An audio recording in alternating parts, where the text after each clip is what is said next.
Good morning dear students, welcome once again back to the online class session. So today I am going to start the new chapter of economics, chapter number 3, that is money and credit. It's a very interesting chapter. We have discussed few topics of this chapter in the live class session also, but as not many of the students are available in the live class due to various reasons, so I am preparing a short video also of the few topics which we have studied, and then later on in the next part we will conclude the topics.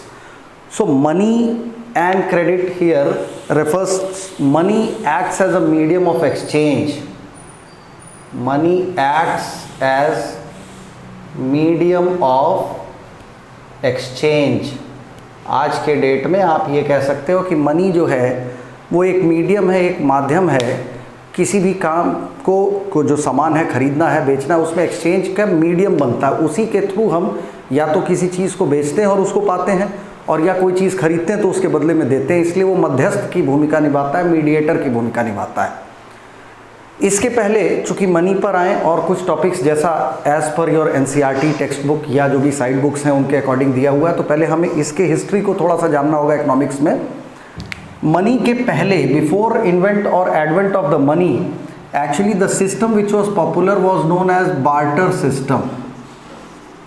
उसको हम barter system कहते थे। Exchange of goods, जिसको हम कह सकते हैं exchange of goods without use of money. So as I told you that barter system is exchange of goods from one person to another system without the use of money. माने बीच में पैसे का कोई रोल नहीं होता था, चूँकि मनी, जैसा मैंने कहा कि उस समय तक के लिए कोई एडवेंट ही नहीं हो रखा था, तो लोग सामान के बदले सामान का आदान प्रदान, एक दूसरे से ज़रूरत का सामान लेना और देना एक दूसरे को, इस तरीके से ट्रेड करते थे और अपने ज़रूरत के सामान खरीदते या बेचते थे, आप कह सकते हो। अब इस बार्टर सिस्टम में, means exchanging of goods without use of money में कुछ लिमिटेशंस, कुछ कमियां थी। उसमें एक लिमिटेशन जो सबसे बड़ी लिमिटेशन थी, या जो डिमेरिट आप कह सकते हो, that was double coincidence of wants.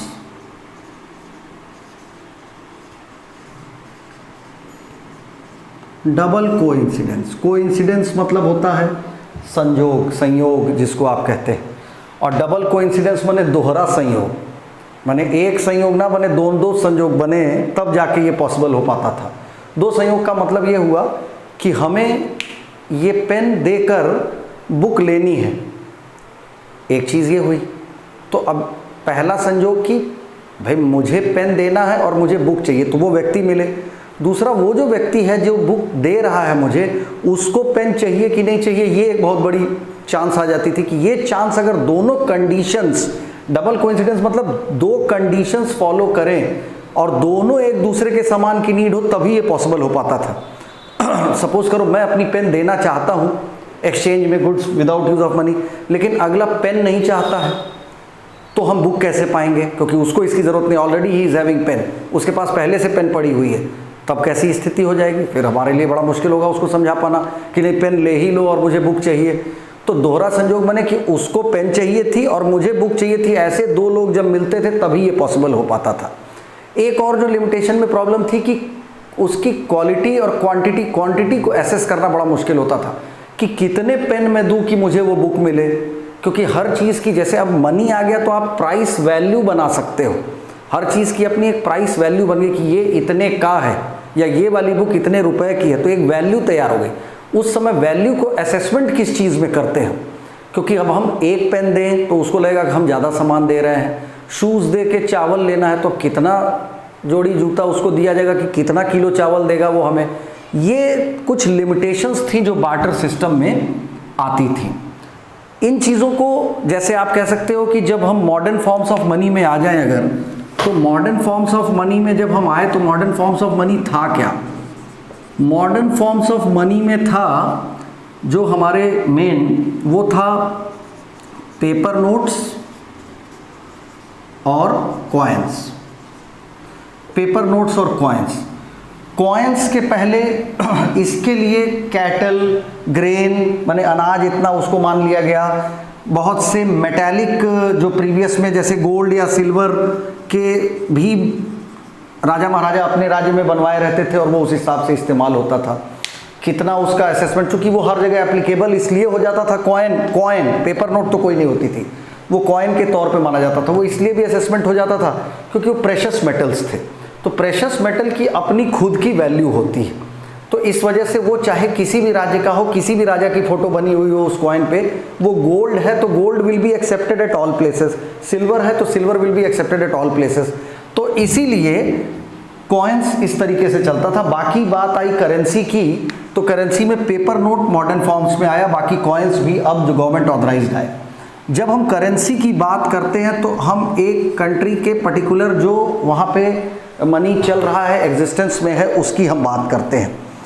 It is generally accepted form of money including coins and paper notes which is issued by the government. आप कह सकते हो इशूड बाय गवर्नमेंट, तो ये गवर्नमेंट के द्वारा इशू किया जाता है, सरकार इसको आप एक तरह से कह लीजिए कि लागू करती है। अब एक स्टेटमेंट, बहुत कॉमन स्टेटमेंट है कि मनी जो पेपर नोट है, it has no use of its own, it has no use of its own, या आप कह सकते हो it has no value of its own. और उसके बाद भी generally it is accepted by all. ऐसा क्यों हो रहा है? अगर उस पर्टिकुलर रुपए की नोट की कोई अपनी कीमत नहीं है, कोई इस्तेमाल और कहीं नहीं हो सकता, जैसे पुराने कॉइन थे तो मैंने अभी कहा कि वो गोल्ड या सिल्वर के थे, तो वो किसी भी तौर पे इस्तेमाल हो सकते थे, गला के जेवर ही बन गया, या हर जगह सोना, हर जगह ज़रूरत की चीज़ है, मेटल है, प्रेशर है, हर जगह बिक सकता है, इस्तेमाल हो सकता है। पेपर तो पेपर ही है, तो अपनी कोई वैल्यू ना होते हुए भी, या उसकी कोई यूज़ ना होते हुए, उस पर्टिकुलर अपनी उसकी यूज़ ना होते हुए भी it is accepted by all. क्यों एक्सेप्ट होता है? It is accepted because it is issued by government, या इशूड के साथ साथ आप कह सकते हो ऑथराइज्ड बाय द गवर्नमेंट। ठीक है, कोई भी जो करेंसी है किसी देश की, वो वहाँ की गवर्नमेंट ही उसके लिए रिस्पॉन्सिबल होती है, उसको प्रिंट करने के लिए, पब्लिश करने के लिए। दूसरी चीज़ जो हम करेंसी के रिगार्डिंग में बात करें, आपने कोई भी नोट जो देखी होगी, जब आप ये नोट देखते हैं तो यहाँ आपको ये चीज़ें समझ में आ जाएंगी कि कोई भी आप अपने पास अपनी नोट्स, पेपर नोट कोई निकाल के देखना, हर एक नोट पे एक आपके प्रॉमिसरी नोट होता है, हर एक नोट पे प्रॉमिसरी नोट होता है। मैं धारक को 500 रुपये अदा करने का वचन देता हूँ, आई प्रॉमिस टू पे द बियरर, बियरर माने जिसके पास है, ₹500, सम ऑफ ₹500, और गवर्नर आरबीआई। इंडिया में currency print government of India के बिहाफ पे कौन करता है? गवर्नमेंट ऑफ इंडिया के बिहाफ पे करेंसी प्रिंट करती है आरबीआई, जिसको हम कहते हैं रिजर्व बैंक ऑफ इंडिया। ये बैंक जो है ये कंडक्टिंग अथॉरिटी भी है सारे बैंक्स की, एक तरह से सारे बैंक्स को मॉनिटर करने का काम आरबीआई करती है कि कितने % इंटरेस्ट लोन पे लेना है, कितना % डिपॉजिट पे इंटरेस्ट देना है, और नोट्स कितने पब्लिश होने हैं, उनकी सीरीज़ क्या होगी और उनकी पब्लिशिंग कैसे होगी, वो सारा कुछ आरबीआई करती है, रिजर्व बैंक ऑफ इंडिया करती है, but on behalf of government of India. तो एक तरीके से भारत सरकार आपको, वो पेपर ही है असल में, वास्तव में उस पेपर की और कोई वैल्यू नहीं है, ना कोई इस्तेमाल है, लेकिन चूंकि उतने का गोल्ड रिजर्व रख के कोई नोट प्रिंट की जाती है, कोई करेंसी प्रिंट की जाती है, और सरकार आपको आश्वस्त करता है, आपको गारंटी देता है कि आपके हाथ में अगर ये नोट है तो आप इतने रुपए के मालिक हैं, इसीलिए, और उसको कोई और प्रिंट भी नहीं कर सकता, तो इसीलिए उसके अपने कोई यूज़ ना होते हुए भी वो हर जगह उतने रुपए की वैल्यू रखती है जितने का प्रॉमिसरी नोट या जितने की नोट आपके पास, करेंसी आपके पास है। तो ये हो गया हमारा part modern forms of money में करेंसी का। मेरे ख्याल से क्लियर होगा। अगर कोई डाउट हो तो आप कमेंट बॉक्स में भी आप डाउट अपने क्लैरिफाई कर सकते हो, पर्सनली व्हाट्सएप कर सकते हो, और any how you can call me also for that. Now तो रिजर्व बैंक ऑफ इंडिया उसको लीगली एक तरीके से वो इशू कर रही है गवर्नमेंट ऑफ इंडिया के बिहाफ पे, इसीलिए it is accepted by all. दूसरी चीज आती है डिपॉजिट्स विथ बैंक। अब जो है बैंकिंग सेक्टर पर हम आ जाते हैं अपने इस मनी के रिलेटेड में। क्रेडिट का मतलब तो होता है लोन, यहाँ क्रेडिट का मतलब होता है लोन, कर्जा जो है, उधार, एक तरीके से वो क्रेडिट का मतलब होता है। और मनी को हम स्टडी करते जा रहे हैं, भाई क्रेडिट पे भी आएंगे। तो जब हम डिपॉजिट की बात करते हैं तो जैसे हम अपने जो भी हमारी इनकम होती है, उस इनकम के बाद वॉट एवर इज़ लेफ्ट हम बैंक में उसको, अपना अकाउंट हम खोले रखते हैं, कोई सेविंग अकाउंट है, कोई करंट अकाउंट है, उसमें हम जमा कर देते हैं, वही डिपॉजिट हो जाता है बैंक के साथ। जमा करने पर, डिपॉजिट करने पर बैंक में हमें कई तरह के फ़ायदे हैं। पहला, एक तो ये कि मनी जो है जब बैंक में चला गया तो वो सेफ़ हो गया, घर में रखने पे डर है आपको तो वो सेफ़ हो गया, पहली चीज़, पहला रीज़न। दूसरा है बैंक उस पर इंटरेस्ट भी देता है हमको, जो भी उस समय की करंट इंटरेस्ट रेट होगी आरबीआई से प्रिस्क्राइब सारे बैंकों को, वो करंट इंटरेस्ट रेट भी आपको बैंक के तरफ से मिलेगी। तो इस पार्ट में हम दो चीज़ें एसेस कर सकते हैं कि अगर हम बैंक में डिपॉजिट कर रहे हैं तो हमें इंटरेस्ट भी मिल रहा है, हमारा मनी सेफ्टी भी है कि किसी तरह का इधर उधर नहीं हो सकता, ज़रूरत के समय हम उसको विड्रॉ कर सकते हैं और उस हिसाब से इस्तेमाल कर सकते हैं। इसी में एक चीज़ और टर्म आपके सामने आएगी, चेक। चेक क्या है? Cheque is a paper instructing the bank to pay the sum of rupees from the account it is issued to the name of the account it is issued। मतलब check क्या है? एक paper है, एक ऐसा कागज़ है, दस्तावेज है, जो अगर मैंने मान लो इशू किया और आपको दिया है चेक, तो मेरे खाते से बैंक को हम निर्देश दे रहे हैं कि मेरे खाते में से वो रकम, जितनी रकम मैंने लिखी है उस पर 2000 5000, वो रकम हमारे खाते से निकाल के आपके खाते में दे दी जाए, या आप नगद लेना चाहते हैं तो बैंक में जाके उसको कैश करा सकते हैं। चेक में कैश का कहीं इन्वॉल्वमेंट नहीं होता, तो कई बार ज़्यादातर ट्रेडिंग या बिजनेस के टर्म में कि कैश का इन्वॉल्वमेंट ना हो, सीधे एक खाते से दूसरे खाते में चला जाता है। इसलिए बहुत ज़्यादा बिजनेस क्लास या जहाँ पे नंबर 1 की जैसे आप कह लो कि डील हो रही है, तो वहाँ पे ज़रूर चेक को इस्तेमाल किया जाता है। चेक में भी एक बहुत बढ़िया सिस्टम है कि अगर ये चेक है, जैसे यहाँ लिखा होता है पे टू, किसको पे करना है, अमाउंट होता है, इधर आपका सिग्नेचर होता है, जो भी अकाउंट नंबर लिखा होता है यहाँ पे। अगर किसी भी चेक में इस तरीके से किनारे 2 लाइन ड्रॉ कर दी जाए, ये 2 लाइन अगर ड्रॉ कर दी गई तो इसका मतलब है कि ये चेक जो है वो हो गया अकाउंट पेई। अकाउंट पेई होने का मतलब है कि अगर यहाँ मैंने कोई नाम सपोज करो अमित लिख दिया जो है, तो ये अमित यादव के लिए नहीं लिख रहे हैं, बस अमित ऐसे जनरल नाम याद आ गया इसलिए, तो नाउ पे टू अमित या जो भी है आगे नाम, तो वो चेक अगर कोई दूसरा पा भी जाए तो वो ना तो कैश करा पाएगा और ना वो उस पैसे को अपने खाते में डाल पाएगा, दोनों काम नहीं कर सकता। वो चेक का पेमेंट मेरे अकाउंट से अमित के ही अकाउंट में जाएगा। अमित श्रीवास्तव, अमित यादव, अमित मिश्रा, जो भी होगा कोई जो आगे मैंने लिखा होगा, उस पर्टिकुलर पर्सन के पास ही जाएगा। अकाउंट पेई मतलब ये पैसा कैश नहीं मिल सकता, ये इस व्यक्ति के खाते में ही जाएगा, तब वो निकाल सकता है। तो अगर इस तरह का चेक हम बनाए हुए हैं और क्रॉस किया और कहीं रास्ते में गिर भी गया, कोई पा भी गया, तो कोई खतरा नहीं है। तो इसलिए 2 लाइन ड्रॉ करने पे अकाउंट पे हो जाता नहीं है अगर, और यहाँ पर है कुछ पे टू, कई बार आदमी लिख देता है सेल्फ, पे टू सेल्फ। पे टू सेल्फ का मतलब है कि अगर मैंने ये अकाउंट चेक करके और 5000 रुपये भर के दे दिया, तो कोई भी व्यक्ति ये चेक बैंक में ले जाके उस पैसे को निकाल सकता है। ये एक पार्ट हो गया चेक्स का, जो चेक फैसिलिटी है। अब आते हैं हम मॉडर्न बैंकिंग सिस्टम पे, जो कि मेन टॉपिक है अब आपका जो है मॉडर्न बैंकिंग सिस्टम। देखो मॉडर्न बैंकिंग सिस्टम जो मैं आपको बता रहा हूँ, ये इसको आप लाइव क्लास में भी अगर डिस्कस करना चाहेंगे तो मैं कर लूँगा आपके साथ। एक बहुत सिंपल सी चीज़ है कि बैंक जो मॉडर्न फार्मिंग, जो बैंक की इनकम है, अब बैंक ये है, आप इसको ऐसे समझ लो, इधर हमारा डिपॉजिट या डिपॉजिटर है जो पैसा जमा करता है, और एक तरफ हमारा जो आप ऐसे कह लो कि यहाँ पे बोरोवर कह सकते हो आप, जो वर्ड यूज़ किया हुआ है, बोरोवर माने जो उधार ले रहा है, लोन ले रहा है, इस तरीके से काम कर रहा है। तो यहाँ इस फिगर को देख के आपको एक बात समझ में आ गई होगी कि बैंक क्या काम कर रहा है। बैंक मीडिएटर का काम कर रहा है, ये बिचौलिए का काम कर रहा है, मध्यस्थ का काम कर रहा है। आपने पैसा जमा किया बैंक के पास, आपने मान लो जमा किया, और आपको बैंक ने कहा कि आपके सेविंग पर जो आप पैसा हमारे पास रख रहे हो, हम उस पर आपको 5% पर एनम बैंक का इंटरेस्ट रेट हमेशा पर एनम एनुअल ही होता है, ये भी चीज़ हमेशा बात ध्यान रखिएगा।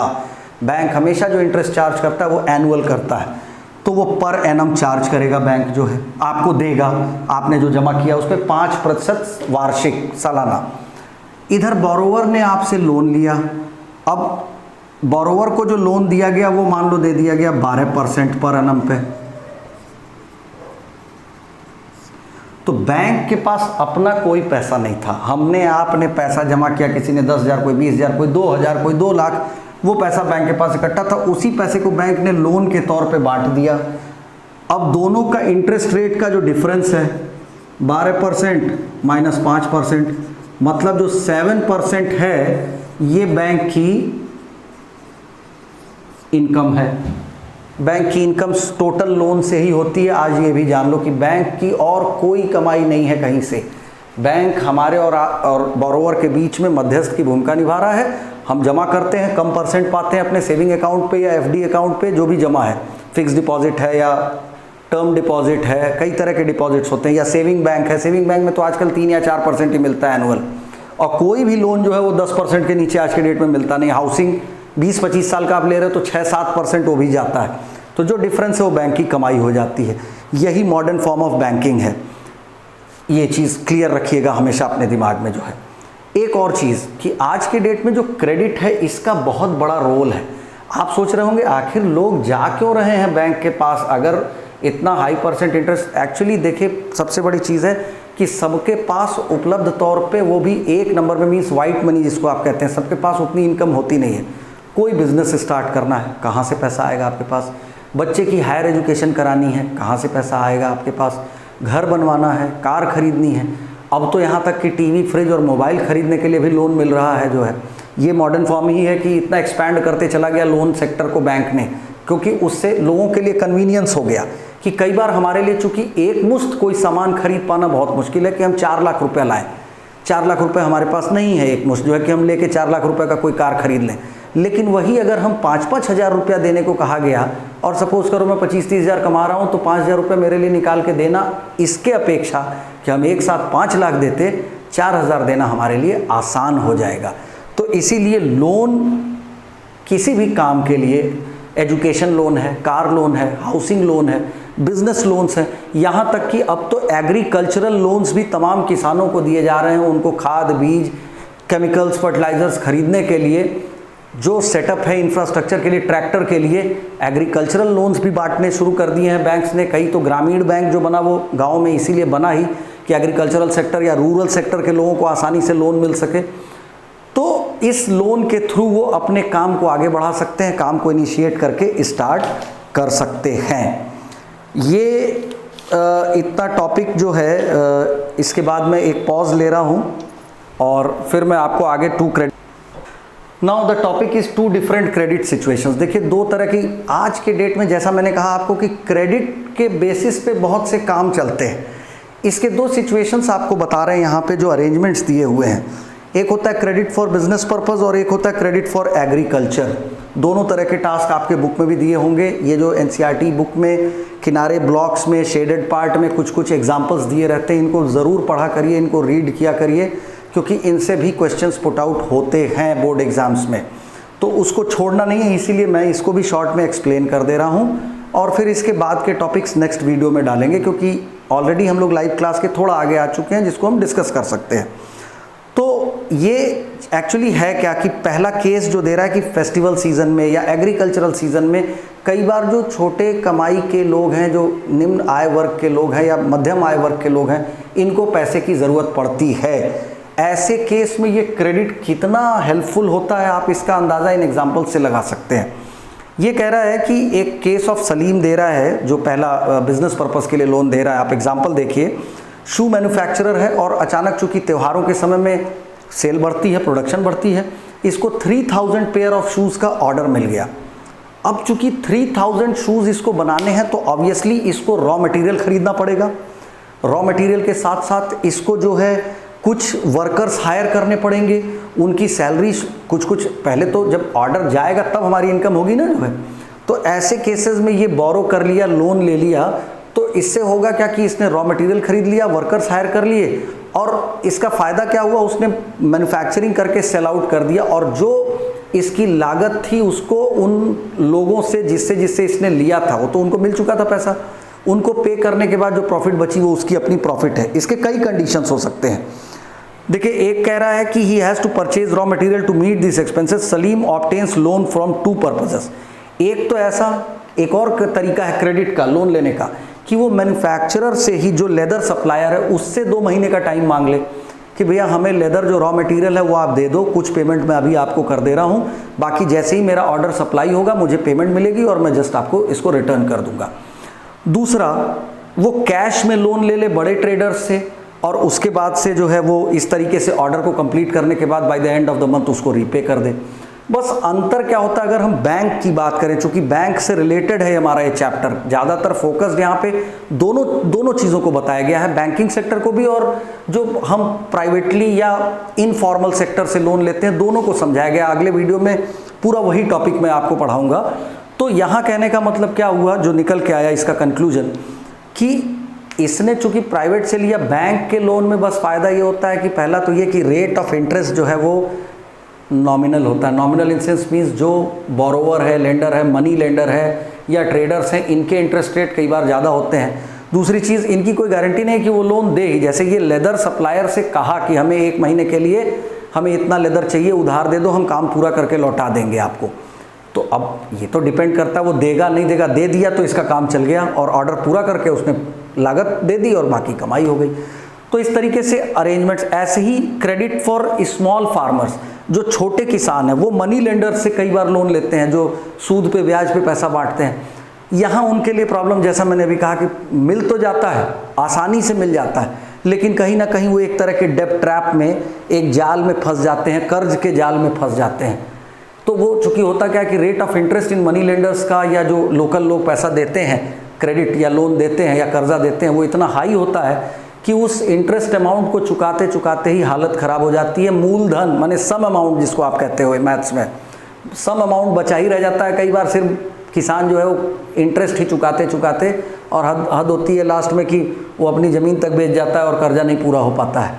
और ये जो तमाम आप सुनते हैं कि किसानों ने सुसाइड कर लिया या जो भी और इस तरह की चीज़ें, वो ऐसे कंडीशंस में कई बार आके कर जाते हैं।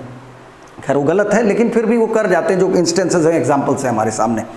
तो ये कई बार ऐसा होता है, जो थोड़े संभ्रांत किसान हैं जिनकी बैंक में अकाउंट है या कुछ है या लिंक है, कोई गारंटर है, अब तो सरकार ने बहुत सी स्कीम्स भी लॉन्च कर दी हैं किसानों को। किसान क्रेडिट कार्ड मिलने लगा है, तो वो कर्जा डायरेक्ट पा जा रहे हैं जिनका कार्ड बना हुआ है। तो वो लोन पाने से क्या होता है, तुरंत अपने रॉ मटेरियल्स इनपुट्स जो थे वो खरीद लेते हैं और आसानी से अपनी कृषि कर सकते हैं। तो ये यहाँ तक के टॉपिक्स हैं जो मैंने आपसे डिस्कस किया है।